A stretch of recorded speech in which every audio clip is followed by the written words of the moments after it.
Bonjour les amis, nouvelle vidéo aujourd'hui pour parler de Jay Moreau qui était l'invité de GPTV par Mike Broski. Il va tenir un discours extrêmement puissant, un discours à laquelle bien sûr j'adhère complètement et j'avais envie de vous en parler aujourd'hui. Mais juste avant de l'écouter, comme d'habitude, n'oubliez pas de vous abonner, le pouce, le commentaire, le partage et le boost de la vidéo. Tout ça est extrêmement important pour le référencement bien sûr de la chaîne et de la vidéo. On l'écoute et on en parle juste après. C'est les ruines, c'est ce qu'il dit.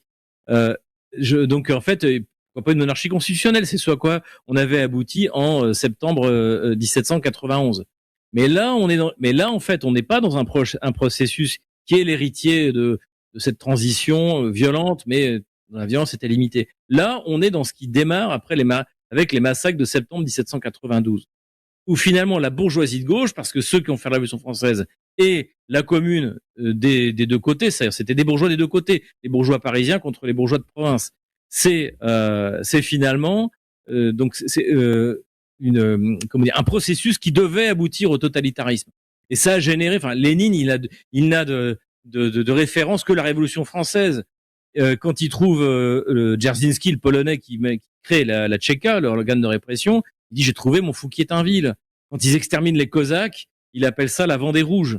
Donc en fait, le Pol Pot est un but de révolution française. J'ai cité Adolf Hitler tout à l'heure. En fait, cette ultra-violence qui a été déchaînée par la gauche bourgeoise, par des avocats, hein, comment il s'appelle, Robespierre, Danton, c'était des avocats, plus ou moins brillants, pas très brillants d'ailleurs pour ce qui est de Robespierre, une espèce de fanatique. Donc en fait, tant qu'on ne sera pas sorti, tant qu'on n'aura pas jeté un regard réel, objectif sur notre histoire, avec bienveillance. Je dis pas il faut après tout, il y a notamment l'épisode napoléonien, il y a de la grandeur. Moi, je suis un Syrien.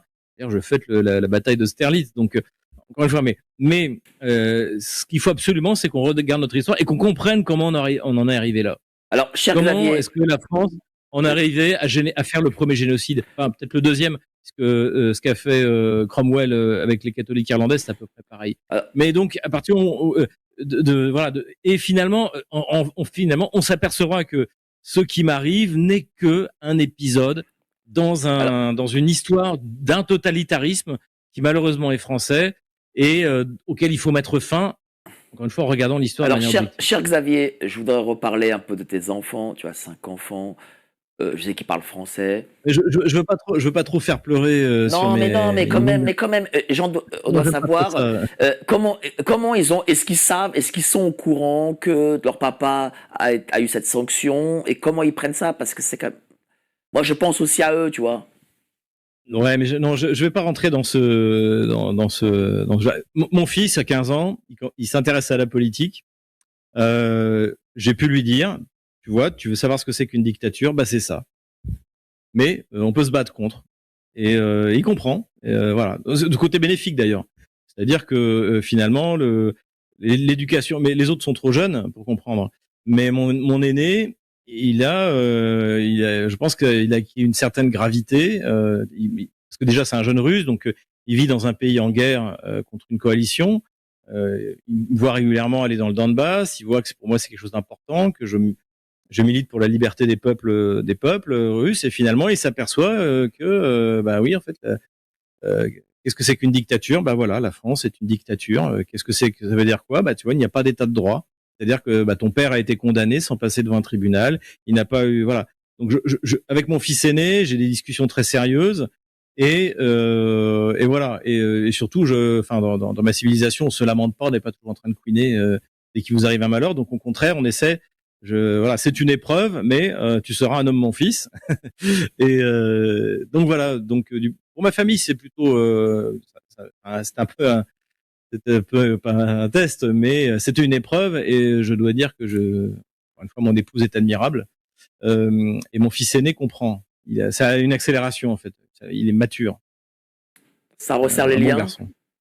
Ouais, c'est un bon garçon. Je suis fier de lui et notamment la manière dont il a encaissé le coup, parce que lui il comprend et puis les autres, les petits, ils comprennent pas et c'est très bien comme ça. Ouais. Bah, tant mieux. Comme dirait un de mes amis qui citait Nietzsche, hein, tout ce qui ne me fait pas mourir me rend plus fort. Donc ça me rend plus fort et ça le rend plus fort aussi. Donc toi, tu es en quel état d'esprit? T'as un état d'esprit bagarreur parce que là, ça touche ton honneur. Bon non, ils ont pas touché mon honneur, ils ont touché à ma liberté, ils ont touché à mes revenus, ça m'énerve un petit peu aussi. Mais non, c'est eux qui n'ont pas d'honneur. Moi, non, il y a un moment, j'ai dû encaisser le coup parce que faut quand même s'organiser, etc. Là maintenant, je suis 200% combatif. Et surtout, j'ai de bons avocats et qui comprennent ce que je veux obtenir. Et ce qu'on veut obtenir, c'est la jurisprudence Moreau. Plus jamais aucun bourgeois de gauche ne doit avoir la possibilité de condamner un écrivain, un intellectuel ou un militant politique sans procès. C'est ça le but de mon combat. Au-delà de la justice que je réclame, parce que c'est normal que je veuille qu'on me rende justice. C'est un combat pour la liberté d'expression. Oui, tout à fait, oui. Oui, oui, oui. C'est le fond. C'est encore une fois, c'est le fondement de notre pays. La France est un pays. D'ailleurs, France, ça veut dire libre. D'accord. Donc notre marque de fabrique que tout le monde nous enviait, c'était ça, c'était cette liberté, alors qui a été mise à mal par la Révolution. Hein. Le premier régime totalitaire, en fait, c'est la Révolution. Il apparaît avec c'est la terreur. Hein.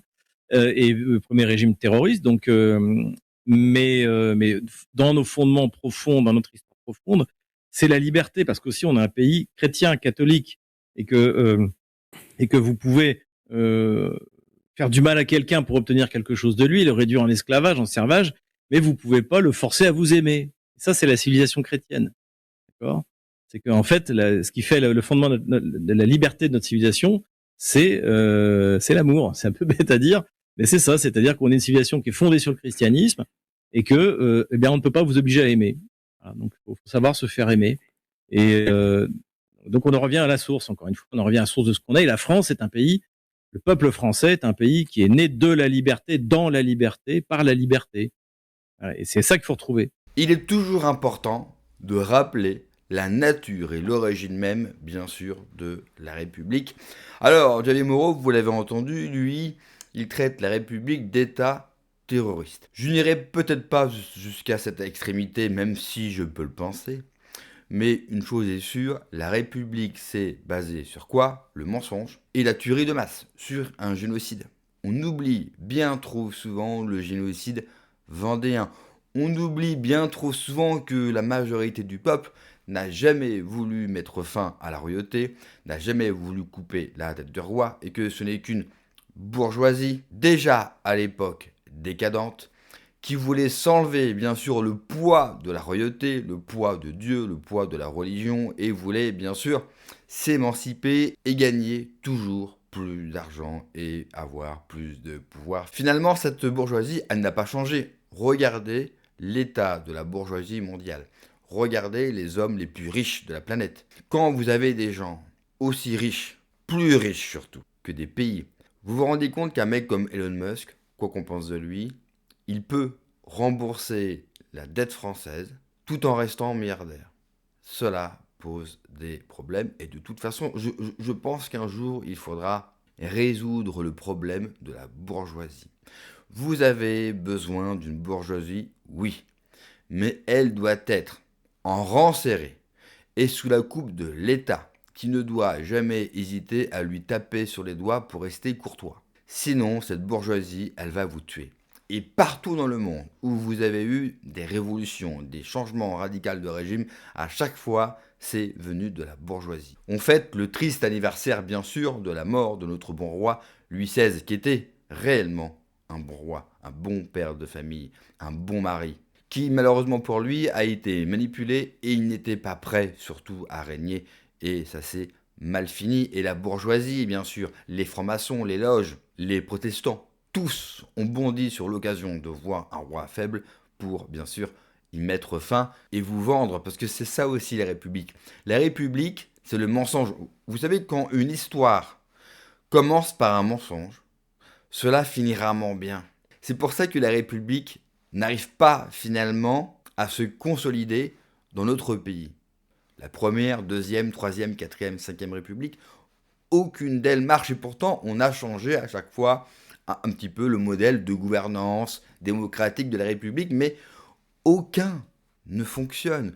vous vous rendez compte qu'il y a eu seulement une parenthèse de 10 ans dans l'histoire de la République, c'est-à-dire quasiment 250 ans, où cela a fonctionné.